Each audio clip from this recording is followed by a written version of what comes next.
Esse aqui é um equipamento que testa joystick. Vocês podem ver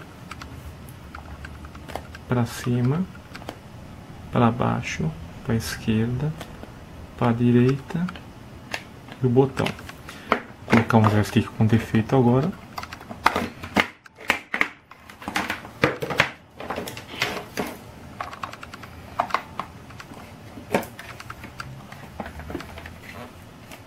Para cima já falha, para baixo não funciona, para a esquerda nada, para a direita tendo umas falhadas, botão normal. Você vê que ele pega as falhas, né?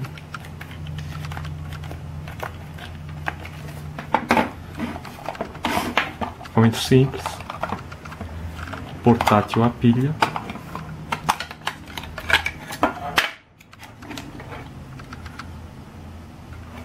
Todo o circuito dele está aqui dentro. Funciona com 2 pilhas pequenas. Bem prático. Fácil de levar para qualquer lugar.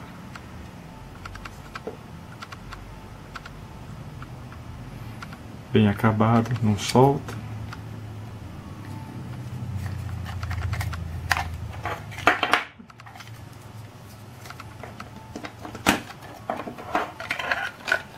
A pilha não fica solta.